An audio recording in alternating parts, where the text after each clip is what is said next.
There is a moment that happens to you every single morning, somewhere between the instant your eyes crack open and the moment your thumb finds your phone, when your entire future gets quietly decided.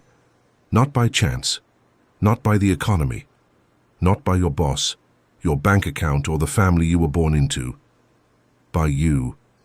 And almost nobody on earth knows it's happening while it's happening.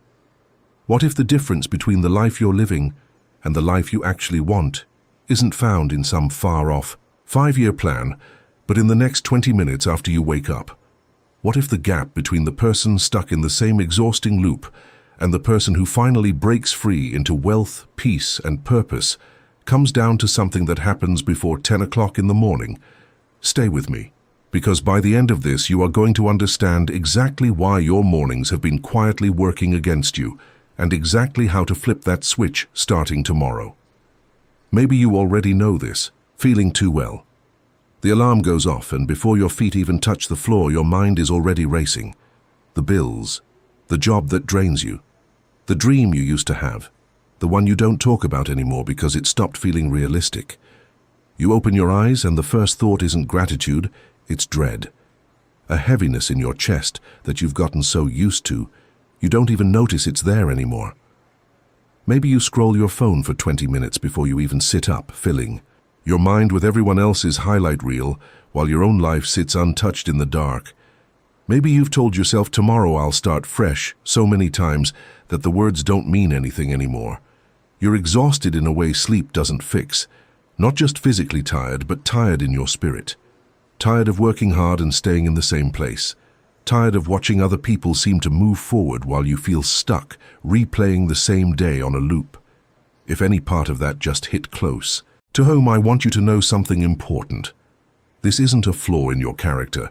It's not because you're lazy or undisciplined or somehow less capable than people who seem to have it figured out. It's because of something happening in the first hour of your day that you were never taught to notice. Here's the truth almost nobody tells you. Your mind, in the hours right after you wake up, is in its most open, most moldable state of the entire day. Napoleon Hill spent 20 years studying the wealthiest, most successful men of his era, and he kept arriving at the same conclusion again and again. The subconscious mind doesn't care whether a thought is true or false, helpful or harmful. It simply absorbs whatever is repeated to it with feeling, and it builds your reality out of that material. In the morning, before the noise of the world gets in, your mind is like wet clay, soft, receptive. Whatever thought gets pressed into it first, fear, scarcity, dread, or purpose, vision, possibility, that thought begins to harden into the shape of your entire day. And your days repeated become your years, and your years repeated become your life. This single idea is going to run through everything I share with you in the next half hour, seen from a few different angles, because once it truly sinks in, you will never look at your mornings the same way again. Let's start with something most people never realize about why they feel stuck. It's not a lack of effort. It's not a lack of intelligence. It's a lack of a clearly defined target. Napoleon Hill called this definiteness of purpose, and he considered it the starting point of every fortune, every breakthrough, every transformed life he ever studied. Not a vague wish, not a someday dream. A sharp, specific, burning decision about exactly what you're moving toward. Think about this. A ship without a destination doesn't drift toward greatness. It drifts toward whatever current happens to be strongest that day. Most people live their entire lives exactly like that ship, reacting to whatever life throws at them, rather than steering toward something they chose on purpose. Here's where the morning comes in. If the very first thing your mind does upon waking is react, check the phone, absorb the news, worry about the to-do list, you are handing the wheel of your day over to outside currents before you've even decided where you want to go. Imagine instead waking up, and before anything else touches your mind, asking yourself one direct question. What is the one outcome I am moving toward today that matters most? Not 10 goals. 1.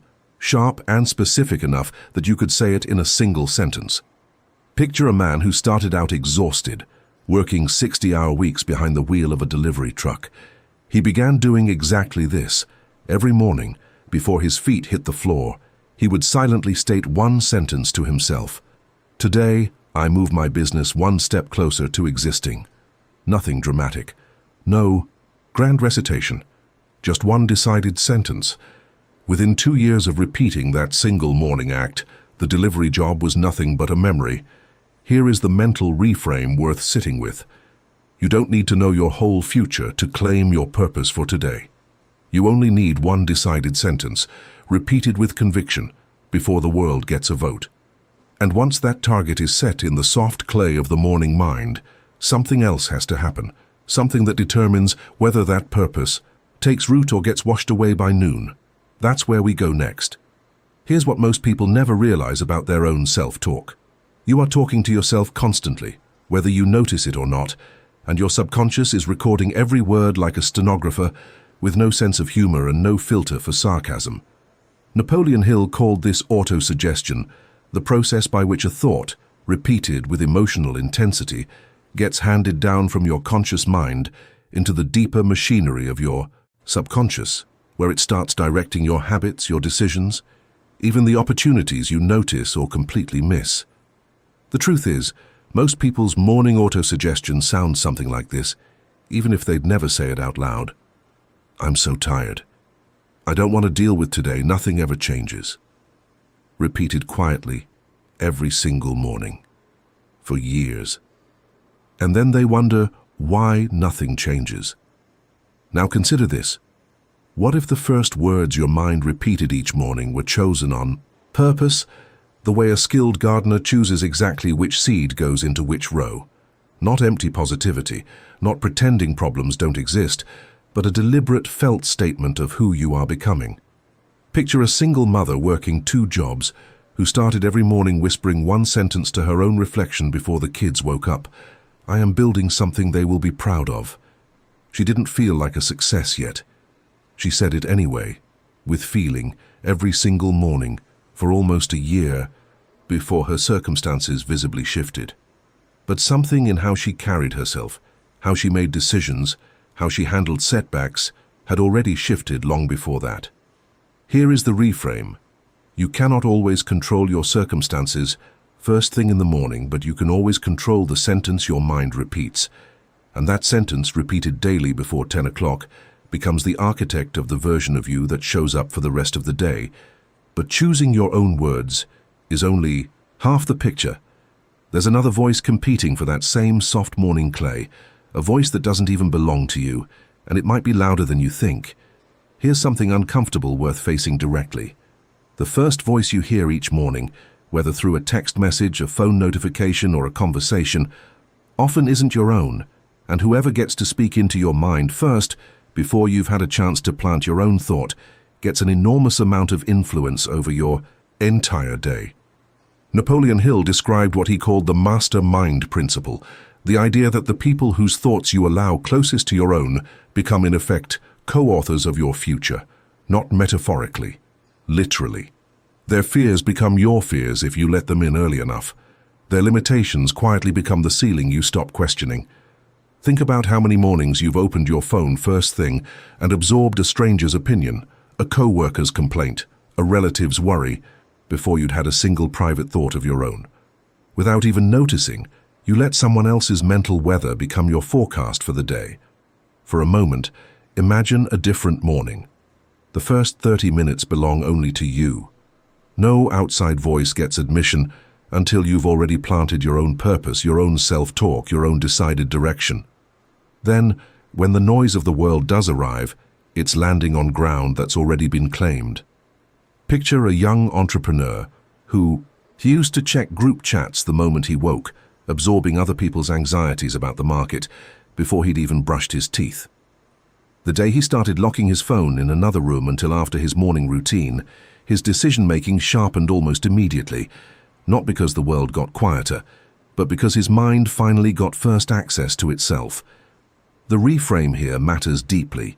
Protecting the first half hour of your day isn't selfish, and it isn't antisocial. It's how you make sure. The loudest voice shaping your life is the one that's actually supposed to be in charge. Yours. Once you've protected that space, though, something else has to fill it. something that bridges the gap between wanting a different life and actually believing one is possible. That bridge has a name far older than Napoleon Hill. The truth is, no amount of positive self-talk works for long if underneath it you secretly believe none of it is really true for you. This is where faith enters, not as a vague feeling, but as a working mental law.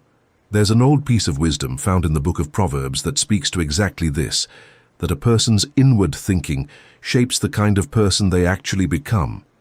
Long before psychology had a name for it, ancient wisdom had already identified that belief precedes evidence, not the other way around. You don't wait until you see proof to believe. You believe first, and the believing becomes the soil the proof eventually grows from. Napoleon Hill arrived at almost the identical conclusion from a completely different direction. Studying industrialists and inventors instead of scripture, he found that faith, sustained through repetition and emotion, has the power to influence the subconscious mind into attracting the exact resources, people, and ideas needed to fulfill a goal. Not because of magic, because a mind convinced of a goal's possibility starts noticing opportunities a doubtful mind walks right past. Imagine two people facing the identical financial setback.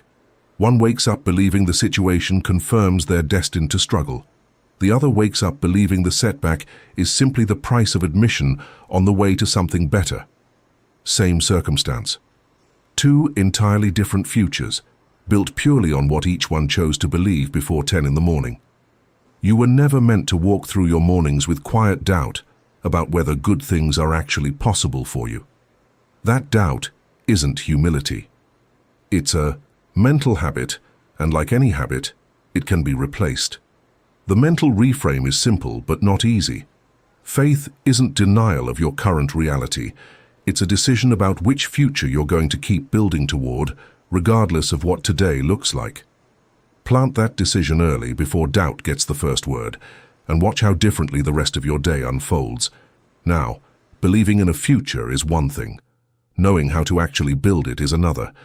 And that's where most people quietly give up, not from lack of belief, but from lack of the next piece of the puzzle. Here's an insight that surprises a lot of people. Belief and purpose alone don't build an empire. Hill was clear that general knowledge, the kind everyone already has access to, is nearly worthless on its own. What changes a life is specialized knowledge, organized and directed with a specific purpose in mind. Think about this. Two people can want the exact same outcome with equal intensity, equal faith, equal discipline, and still end up in completely different places, simply because one of them invested their mornings into learning the specific skill their goal required, and the other spent that same time consuming entertainment or worry. The mornings before 10 o'clock are uniquely suited for this kind of learning, because your mind hasn't yet been depleted by the decisions, conflicts, and distractions that pile up as the day goes on. What gets absorbed in those early hours tends to stick with unusual depth. Picture someone determined to leave a job they'd outgrown, who used the first 20 minutes after waking, not to scroll, but to study one specific skill connected to the future they wanted. Not for hours, 20 disciplined minutes every single morning for months. Little by little, a kind of expertise accumulated that eventually became impossible to ignore by employers, by clients, by opportunity itself. Here's the emotional reflection worth sitting with.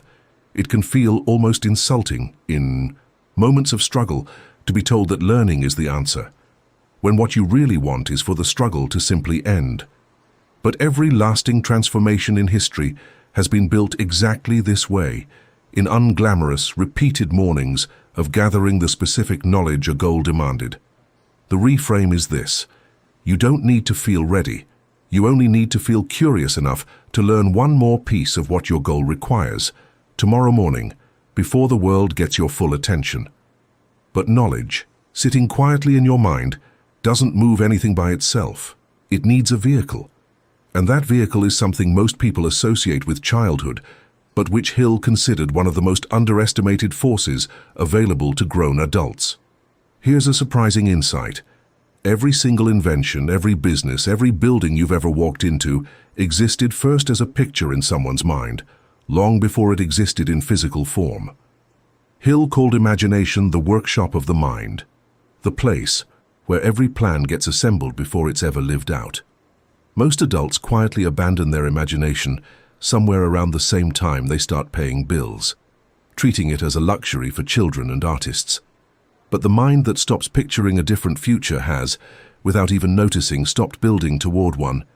Imagine spending just 5 minutes each morning, eyes closed, vividly picturing the exact outcome you're working toward, not as a fantasy, but as a rehearsal. The body that finally feels healthy, the bank account that finally feels secure, the conversation with your family that finally feels at peace. Picture it with enough emotional detail that your nervous system can barely tell the difference between the rehearsal and the real thing. There's something almost embarrassing about how simple this sounds, and that simplicity is exactly why so many people dismiss it, right before watching someone else achieve the thing they quietly imagined giving up on. Picture a man rebuilding his life after financial collapse, spending those same 5 morning minutes every day, picturing himself calmly handing his family the news that the debt was finally gone.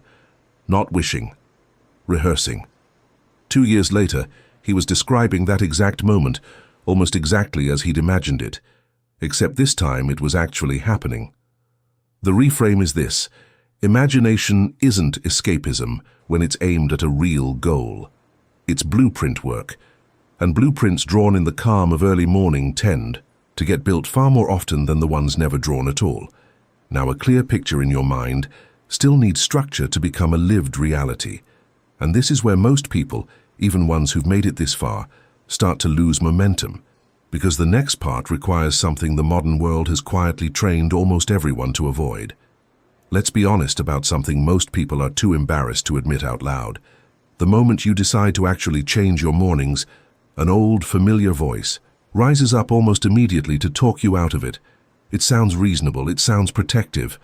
You're too tired for this. You've tried before and it didn't work. This isn't really who you are.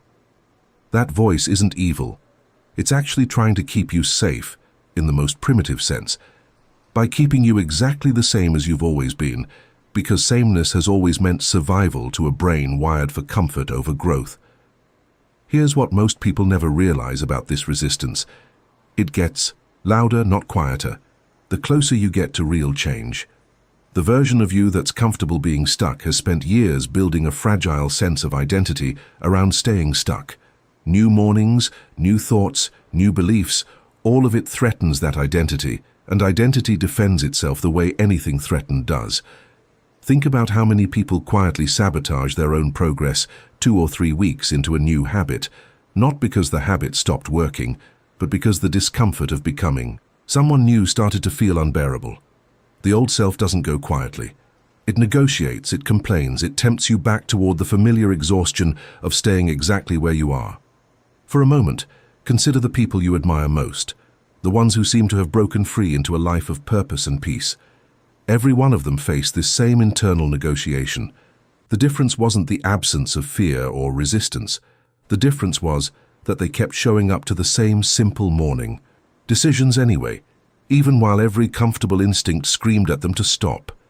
There's a kind of deeper resistance buried underneath all of this too, an old, almost spiritual pattern of self-sabotage that shows up the moment someone gets serious about a better life. Call it whatever you want. Habit, ego, fear, the old self. It doesn't matter what name you give it. What matters is recognizing it the instant it speaks, so it no longer gets mistaken for truth. Here is the emotional reflection, worth sitting with right now.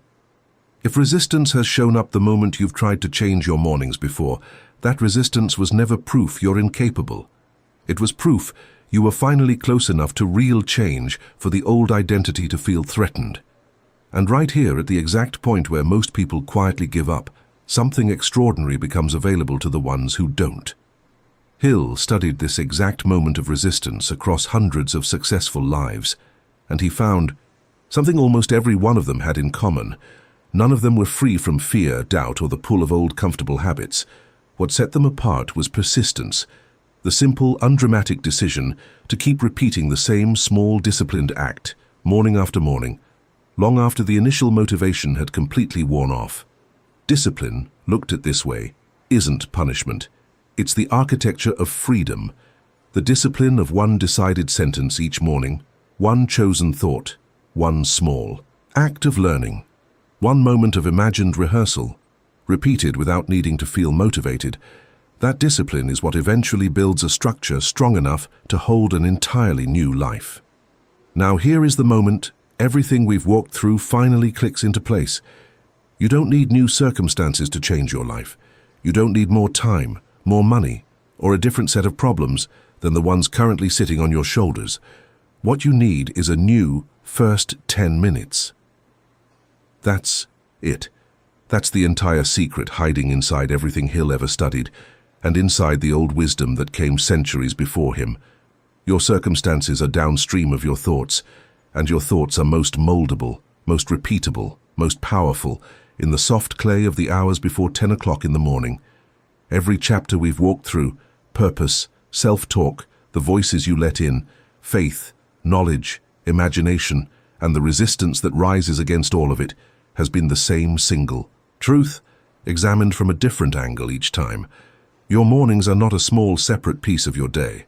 They are the blueprint your entire day gets built from, whether you participate in drawing that blueprint on purpose or let it get drawn by default. This is the moment people usually feel something settle deep in their chest, somewhere between relief and determination.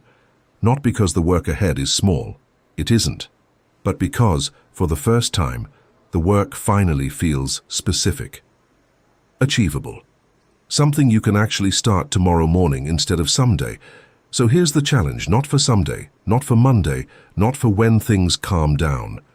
Tomorrow morning, before your feet even touch the floor, before your hand reaches for your phone, give your mind one decided sentence about who you're becoming. Just one. Said with feeling, the same way you'd say something you actually believed. Then give yourself 20 unprotected minutes, just 20, where no outside voice gets to speak into your mind before you do. Picture the outcome you're building toward, vividly enough to feel it in your chest, and when that old familiar resistance rises up, telling you this is pointless, or that you're too tired, or that you've tried this before, recognize it for exactly what it is, proof that you're standing right at the edge of real change. Little by little, morning by morning, that 20 minutes becomes the architecture of an entirely different life. Not because of some overnight miracle, but because you finally stopped letting your most powerful hours run on autopilot. You were never meant to spend your whole life reacting to whatever the day throws at you. You were meant to decide, in that soft, quiet clay of the early morning, exactly who you're going to be and exactly what you're moving toward. And from this point forward, you know exactly how to do it. If this reached something in you, if some part of you is already picturing tomorrow morning differently, I'd love for you to tell me. Comment one word, just one, that captures the decision you're making right now. Maybe it's ready, maybe it's enough, maybe it's purpose. Whatever it is, write it down, because the moment you say it out loud, even just in a comment, you've already started the very process we've spent the last half hour describing. And if this kind of mindset shift means something to you, subscribe, so the next message finds you exactly when you need it. Because the truth is, the life you want isn't waiting somewhere out in the future. It's waiting in tomorrow morning before 10 o'clock, ready to be claimed the moment you decide to claim it.